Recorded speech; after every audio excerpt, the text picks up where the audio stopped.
What 1 week can do for a football team. The Seattle Seahawks defeat the Carolina Panthers 40-7 on their home turf, moving to 6-0 at home, moving to 8-3-1 on the year. Panthers fall to 4-8. Cam Newton played one of his worst games of the year, at least I would assume so. I'd hope this is probably his worst game of the year, as he was 14 of 32, 182 yards, 1 touchdown pass, and a 72.7 passer rating.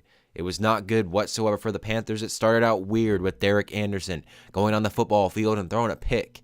And I wasn't really sure of that decision, but I came to find out that Cam Newton didn't wear a tie. So he got benched. He didn't follow the rules. Now, obviously it's justified, I get it. But when you put out your MVP of last year, of the NFL, that's a huge deal. I mean, my goodness. That's the MVP of last year. Maybe not the MVP this year, but he is an important and key part to the Carolina Panthers offense. But they were absolutely terrible today, only scoring 7 points after an injury to Earl Thomas. And this is huge. The Seattle Seahawks are happy, rejoicing. We're glad to see them win. But Earl Thomas not being on that field next week against the Green Bay Packers, that's huge. On the road for the rest of the year, it's a big deal for the Seattle Seahawks and how they're going to manage not having one of their best players on the field. He is the best free safety in the league, in my opinion. Not having him on the field, that is huge. Now you got Steven Terrell. Now, I'm not saying Terrell can't get the job done, but you can't clone Earl Thomas. Earl Thomas is a man of his own, and he is truly amazing. It is sad to see him go out, as he should be done. I believe he is done for the year. They're basically saying a broken leg. That's what they've come down to, a fractured leg, something along those lines, which can be at least 6 weeks. I mean, he possibly could come back for the playoffs, but they are basically mainly looking towards a loss for the whole season. And not only that, he might retire, and that's huge even. That's even bigger. As a football fan, you don't want to see the best players retire, especially in their prime. I looked up his age, and he was only 27 years old. I mean, shoot, he's been in the league for 6 years, coming in at 2010. Well, it's actually longer. This is his 7th year. So it'd be crazy to see Earl Thomas go. And I love that guy. That guy is truly a presence on the field. You saw the hit that he made on Rob Gronkowski. Man, that hit was absolutely amazing. That was a true football hit. He laid the line down on Rob Gronkowski. Getting back to this game and to just the impact of Thomas Rawls. Thomas Rawls wasn't impactful, but I was thinking of Earl Thomas still, and the impact of losing him is huge. Seahawks are going to have a tough road ahead, but they have that next man up mentality, and that's what they're going to have to live by, and what they have lived by in the whole entire Pete Carroll era. The next man up. So we'll see who steps up for the Seattle Seahawks. It looks like it'll be Steven Terrell. And I believe in the guy. I think he can do a pretty good job. He has good mentors around him. I think he has a good shot to really fill at least a decent spot. Earl Thomas is not replaceable by any means.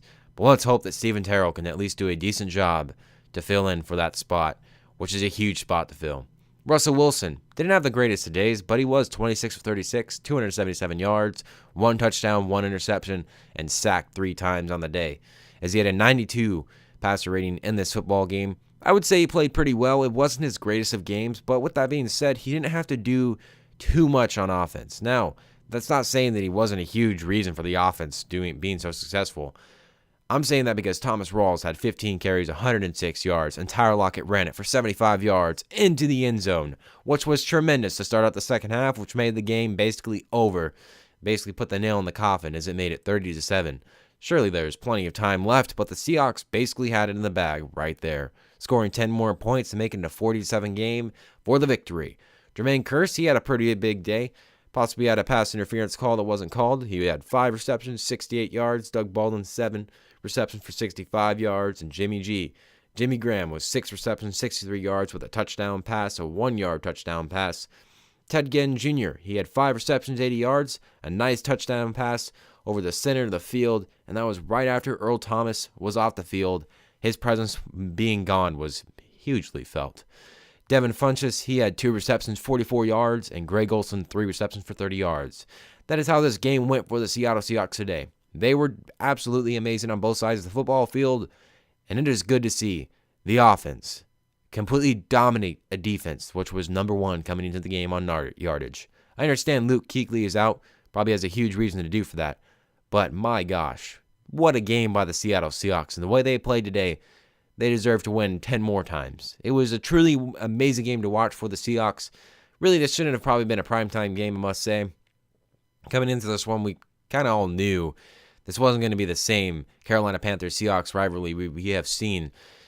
Injuries have a big factor for the Panthers, but the Panthers just haven't been able to get it done this year, and they are more than likely not going to be in the playoffs, as their season is basically over, whereas the Seahawks are still fighting for that number 1 seed. It might be tough to do considering the Cowboys only 2 wins away from taking it in their next 4 games, in which they have won 11 straight. They have a good chance of taking that number 1 seed.